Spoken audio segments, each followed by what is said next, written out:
మనమందరం మన ఆలోచనలను అదుపులో పెట్టుకోడానికి, కొన్ని అనవసరమైన అలవాట్లను వదిలించుకోడానికి రోజూ ప్రయత్నిస్తూనే ఉంటాం. కాని ఈ ప్రయత్నం చాలాసార్లు అస్తవ్యస్తంగా ఉంటుంది, ఒక పద్ధతి ప్రకారం జరగదు. మరి మనసును తీర్చిదిద్దుకోవడానికి ఒక స్పష్టమైన, ఆచరణాత్మకమైన ప్రణాళిక ఉంటే ఎలా ఉంటుంది? ఈరోజు మనం సరిగ్గా అలాంటి ఒక ప్రణాళిక గురించే లోతుగా చర్చిద్దాం. ఈ భావనను సమ్మా వాయామ లేదా సరైన ప్రయత్నం అని పిలుస్తారు. దీనికి సంబంధించిన మూల నిర్వచనం మనకు కొన్ని ప్రాచీన గ్రంథాల నుండి, ముఖ్యంగా సంయుక్త నికాయ మరియు దీఘ నికాయల నుండి దొరికింది. ఈ మూల గ్రంథాలు దీన్నొక సమగ్ర మానసిక పరిశుభ్రత కార్యక్రమంగా అభివర్ణించాయి. సరే, ఈ పాతకాలపు ఆలోచనా విధానాన్ని కొంచెం విడదీసి మన రోజువారీ జీవితానికి ఇది ఎలా పనికొస్తుందో చూద్దాం. ఆ 4 రకాల ప్రయత్నాలు ఏమిటి? మన అంతర్గత ప్రపంచాన్ని చక్కదిద్దుకోవడంలో వాటి పాత్ర ఏంటో తెలుసుకుందాం. అయితే ఈ మూల నిర్వచనంలోకి నేరుగా వెళ్దామా? ఒక భిక్షువు చేసే ప్రయత్నాలు గురించి ఇందులో వివరించబడింది. ఇందులో 4 నిర్దిష్టమైన లక్ష్యాలున్నాయంటున్నారు. అందులో మొదటిదేమిటి? మొదటి ప్రయత్నం నివారణ. దీని ముఖ్య ఉద్దేశమేంటంటే, మనసులో ఇంకా పుట్టని చెడు, అనారోగ్యకరమైన మానసిక స్థితులుంటాయి కదా, వాటిని అకుశల స్థితులు అంటారు. వాటిని అసలు రాకుండానే ఆపటం. ఓ ఇదొక ముందు జాగ్రత్త చర్యలాంటిది. ఒక తోటమాలి తన తోటలోకి కలుపు మొక్కలు రాకుండా ముందుగానే జాగ్రత్త పడటం లాంటిదనమాట. అంటే మనస్సులో ప్రతికూల ఆలోచనలకు కారణమయ్యే పరిస్థితులను, ట్రిగ్గర్లను ముందుగానే గుర్తించి వాటిని మూలంలోనే అరికట్టడం. సరిగ్గా అదే. అంటే ఇప్పటికే ఉన్న ఒక చెడు ఆలోచనతో పోరాడడం కాకుండా, అది మనసులోకి ప్రవేశించకుండా ముందే ఒక రక్షణ కవచం ఏర్పాటు చేసుకోవడం అనమాట కదా? ఖచ్చితంగా. ఉదాహరణకు, ఒక నిర్దిష్ట విషయం గురించి ఆలోచిస్తే మనసులో అసూయ లేదా కోపం పుడుతుందని మనకు తెలుసనుకోండి. అప్పుడు ఆ ఆలోచన మొదలవకముందే దృష్టిని మళ్లించటం. అర్థమైంది. కాని మనం అన్నింటినీ నివారించలేం కదా. కొన్నిసార్లు మన ప్రయత్నాన్ని మీరి కొన్ని ఆలోచనలు మనసులోకి వచ్చేస్తాయి. నిజమే. అక్కడే అసలైన సవాలు మొదలవుతుంది. మరి అలా మనస్సులోకి చొచ్చుకొచ్చిన ఆలోచనలతో ఏం చెయ్యాలి? వాటిని అలాగే వదిలేయాలా? అక్కడే రెండవ ప్రయత్నం దేవరేకి వస్తుంది. అదే పరిత్యాగం. దీని లక్ష్యం ఇప్పటికే మనసులో తలెత్తిన చెడు, అనారోగ్యకరమైన మానసిక స్థితులను అధిగమించడం లేదా వదిలివేయడం. అంటే వదిలించుకోవడం. అవును.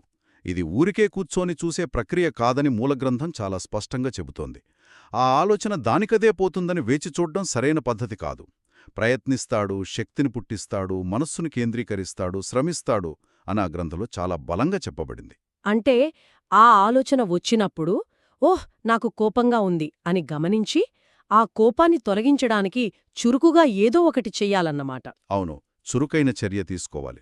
ఉదాహరణకు, పనిలో జరిగిన ఒక సంఘటన గురించి పదే పదే ఆలోచిస్తూ కోపంతో రగిలిపోతున్నప్పుడు దాన్ని గమనించి, లేచి నిలబడి గదిలో అటు ఇటు నడవడం, లేదా దృష్టిని పూర్తిగా వేరే పనిమీదకు మళ్లించడం అలాంటిదా? సరిగ్గా అదే. అది ఒక స్పృహతో కూడిన అంతరాయం. ఆ ఆలోచనా వలయాన్ని ఛేదించడానికి ఒక సంకల్ప శక్తి అవసరం. ఇది కేవలం అంగీకారం కాదు, చురుకైన జోక్యం. అవును. నేను గమనించినంతవరకు ఈ మొదటి 2 ప్రయత్నాలు, అంటే నివారణ మరియు పరిత్యాగం, ఇవి రెండూ పూర్తిగా ప్రతికూలతను ఎదుర్కోవడానికే ఉన్నాయి. ఒక రక్షణ వ్యూహంలా అనిపిస్తున్నాయి. ఇది కొంచెం అలసట కలిగించే విషయమే కదా. మన మానసిక శక్తి అంతా మనసుతో పోరాడటానికే సరిపోతుందేమో అనిపిస్తోంది. ఈ ప్రణాళికలో సానుకూల కోణమేమైనా ఉందా? ఇది చాలా మంచి ప్రశ్న. నిజానికి ఈ ప్రణాళిక కేవలం రక్షణ గురించే అయితే అది అసంపూర్ణంగా ఉండేది. అందుకే మిగిలిన 2 ప్రయత్నాలు పూర్తిగా దాడి గురించే ఉంటాయి. అంటే సానుకూలతను పెంపొందించడం గురించి. ఓ అలాగా. మూడవ ప్రయత్నం అభివృద్ధి. దీని లక్ష్యం మనలో ఇంకా లేని మంచి, ఆరోగ్యకరమైన మానసిక స్థితులను, అంటే వాటిని కుశల స్థితులు అంటారు, వాటిని పెంపొందించడం. దయ, ఏకాగ్రత, సావధానత లేదా మైండ్ఫుల్నెస్ వంటి సానుకూల గుణాలను స్పృహతో, ఉద్దేశపూర్వకంగా మనసులో పెంపొందించుకోవడం. ఇది కేవలం కలుపు మొక్కలను తీసివేయడం కాదు, అందమైన పూల మొక్కలను నాటడం లాంటిది. ఖచ్చితంగా. ఇది నాకు బాగా నచ్చింది. ఒక గదిని శుభ్రం చేయడం లాంటిది. పాత, పనికిరాని సామానంతా బయటపడేయడం, అది పరిత్యాగం. కాని గదిని ఖాళీగా వదిలేస్తే ప్రయోజనం లేదు. దానిలో మనకు నచ్చిన, అందమైన కొత్త ఫర్నిచర్ తీసుకొచ్చి అమర్చినప్పుడే ఆ గదికి ఒక కొత్త శోభ వస్తుంది. అద్భుతమైన పోలిక. లక్ష్యం ఖాళీ మనసు కాదు, మంచి గుణాలతో నిండిన మనసు. సరే, ఇక చివరిది ఇక చివరిది, బహుశా అందరం విస్మరించేది, 4వ ప్రయత్నం, పరిరక్షణ లేదా కొనసాగింపు. ఇప్పటికే ఉన్న ఆరోగ్యకరమైన మానసిక స్థితులను కొనసాగించడం, చెడిపోకుండా చూడడం, బలపర్చడం మరియు పరిపూర్ణం చేయడం దీని లక్ష్యం. అంటే ఒక మంచి అలవాటు అలవడిన తర్వాత కూడా దాన్ని నిలబెట్టుకోవడానికి ప్రయత్నం చెయ్యాలన్నమాట. అవును, చాలామంది ఇక్కడే పొరపాటు పడతారు. ఒకరోజు ధ్యానం చేసి ప్రశాంతంగా అనిపించగానే పని అయిపోయిందనుకుంటారు. కాని ఆ గ్రంథమేం చెబుతోందంటే, ఆ ప్రశాంతతను నిలబెట్టుకోవాలి, అది మసకబారకుండా చూసుకోవాలి, దాన్ని మరింత బలపర్చాలి. నిజమే. వ్యాయామశాలకు ఒక్కరోజు వెళ్తే కండరాలు రావు కదా. సరిగ్గా. క్రమం తప్పకుండా వెళ్తూ ఉంటేనే శరీరం దృఢంగా తయారవుతుంది. అలాగే ఈ సానుకూల మానసిక స్థితులను ఒక ప్రమాదవశాత్తు కలిగే అనుభవంగా కాకుండా మన సహజ స్వభావంగా మార్చుకోవడానికి నిరంతర సాధన అవసరం. ఈ 4 భాగాల నిర్మాణం చాలా స్పష్టంగా, ఆచరణాత్మకంగా ఉంది. కాని ఈ మూల గ్రంథంలో ఉపయోగించిన భాషలో ఒక ఆసక్తికరమైన విషయముంది. అది కోరిక అనే పదం. సాధారణంగా ఇలాంటి తాత్విక చర్చలలో కోరికనే అన్ని సమస్యలకు మూలంగా చూస్తారు కదా. కాని ఇక్కడ కోరికను మేల్కొల్పుతాడు అని ఉంది. దీని అర్థమేమిటి? ఇది చాలా చాలా ముఖ్యమైన సూక్ష్మమైన విషయం. మూల గ్రంథం 2 రకాల కోరికల మధ్య స్పష్టమైన తేడాని చూపిస్తుంది. ఒకటి తృష్ణ, మరొకటి ఛంద. తృష్ణ అంటే మనం సాధారణంగా అనుకునే కోరిక. అంటే ఇంద్రియ సుఖాల కోసం వస్తువులపై ఉండే గాఢమైన అత్తుకుపోయే స్వభావమున్న కోరిక. ఇది ఎప్పటికీ తీరని దాహం లాంటిది. అందుకే ఇది బాధకు దారితీస్తుంది. అవును. మరి ఛంద అంటే? ఛంద పూర్తిగా భిన్నమైనది. దీనినే ఒక మంచి పని చెయ్యాలనే ఉత్సాహం, సంకల్పం లేదా స్వచ్ఛమైన ఆకాంక్ష అని చెప్పవచ్చు. ఆధునిక పరిభాషలో చెప్పాలంటే అంతర్గత ప్రేరణ లేదా ఒక లక్ష్యం వైపు నడిచే సంకల్పం లాంటిది. ఆసక్తికరంగా ఉంది. ఒక నైపుణ్యాన్ని నేర్చుకోవాలనే తపన, కళను సృష్టించాలనే ఆసక్తి, లేదా ఒక మంచి మనిషిగా మారాలనే ఆకాంక్ష, ఇవన్నీ ఛంద కిందకు వస్తాయి. మనం చర్చిస్తున్న ఈ 4 ప్రయత్నాలు తృష్ణచేత కాదు, ఛందచేత నడపబడతాయి. అంటే ఇదొక విధిగానో భయంతోనో చేసే పని కాదు. కాదు, మనల్ని మనం మెరుగుపరుచుకోవాలనే స్వచ్ఛమైన ఆకాంక్షతో చేసే సాధన. అంటే ఒక రకమైన కోరిక మనల్ని బంధిస్తే మరో రకమైన కోరిక మనకు విముక్తికి దారి చూపిస్తుంది. ఈ తేడా అద్భుతంగా ఉంది. ఈ సరైన ప్రయత్నం అనేది ఒంటరిగా చేసే సాధన కాదని, ఇదొక పెద్ద చిత్రంలో భాగమని కూడా మీరన్నారు. దానిని త్రివిధ శిక్షణ అని అంటారు. దాని గురించి కొంచెం వివరిస్తారా? తప్పకుండా.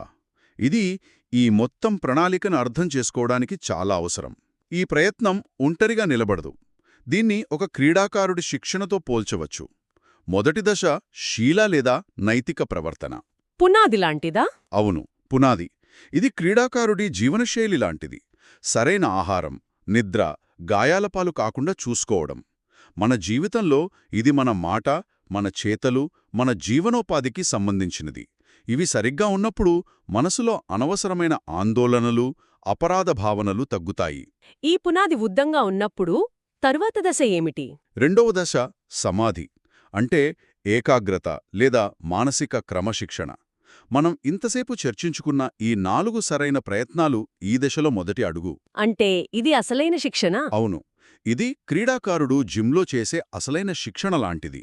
బరువులెత్తడం, పరుగెత్తడం, మానసిక దృఢత్వాన్ని పెంచుకోవడం. ఇక్కడ మనం మనసు అనే కండరానికి శిక్షణ ఇస్తాం. మరి చివరి దశ? చివరిది ప్రజ్ఞ, అంటే జ్ఞానం లేదా అంతర్దృష్టి. బలమైన జీవనశైలి, శీల, కఠినమైన శిక్షణ, సమాధి ఉన్న క్రీడాకారుడికి ఆట రోజున ఒక సహజమైన అవగాహన వస్తుంది. అతను ఆలోచించకుండానే సరైన నిర్ణయం తీసుకోగలడు. ఓ, అదే ప్రజ్ఞ అన్నమాట. అవును, స్థిరంగా క్రమశిక్షణతో ఉన్న మనస్సుకు మాత్రమే లోతైన సత్యాలు, విషయాల యథార్థ స్వరూపం అర్థమవుతుంది. చూశారా, ప్రతి దశ తర్వాతి దశకు ఎలా దారితీస్తుందో? ఇది ఒక తార్కికమైన పురోగతి. కాబట్టి ఒక్కసారి గుర్తు చేసుకుంటే, సరైన ప్రయత్నం అంటే కేవలం కష్టపడి ప్రయత్నించడం కాదు. ఇది మన అంతర్గత ప్రపంచాన్ని, మన మనస్సును నిర్వహించడానికి ఒక చాలా ఖచ్చితమైన 4 భాగాల వ్యూహం.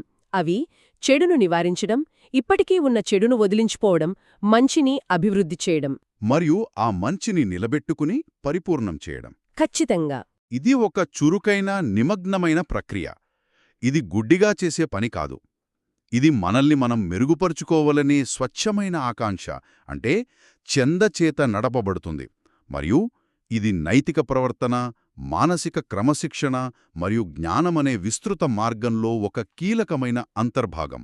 శక్తిని పుట్టిస్తాడు, మనస్సును కేంద్రీకరిస్తాడు, శ్రమిస్తాడు అనే వాక్యం ప్రతి ప్రయత్నంలోనూ పదే పదే రావటం గమనించాలి. అవును, చెడును తొలగించడానికి ఎంత శక్తి కావాలో మంచిని నిలబెట్టుకోవడానికి కూడా అంతే చురుకైన, సంకల్పంతో కూడిన ప్రయత్నమవసరమని ఇది నొక్కి చెబుతోంది. ఈ చట్రం మన మానసిక ప్రయత్నాలకు ఒక స్పష్టమైన మార్గాన్ని, ఒక దిక్సూచిని ఇస్తుంది. అయితే ఈ చర్చంతా ఆరోగ్యకరమైన మరియు అనారోగ్యకరమైన స్థితుల గురించే కదా. మనం ఏవి అనారోగ్యకరమైనవో, ఏవి ఆరోగ్యకరమైనవో తెలుసుకోకుండా ఈ ప్రయత్నం ఎలా చేయగలం? మంచి ప్రశ్న.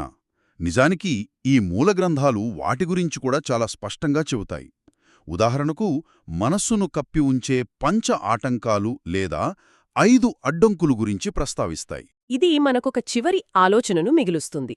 ఈ 4 భాగాల ప్రయత్నం ఎలా చెయ్యాలో ఇప్పుడు మనకు తెలిసింది. కానీ అసలు ఏమి చెయ్యాలి? అంటే ఈ సాధన ద్వారా ఏ నిర్దిష్ట అనారోగ్యకరమైన మానసిక స్థితులను మనం అధిగమించాలి, మరియు ఏ నిర్దిష్ట ఆరోగ్యకరమైన స్థితులను మనం పెంపొందించుకోవాలి? దానిని అన్వేషించడం ఈ మానసిక పరిశుభ్రతను అర్థం చేసుకోవడంలో ఒక సరికొత్త, మరింత లోతైన స్థాయి కావచ్చు.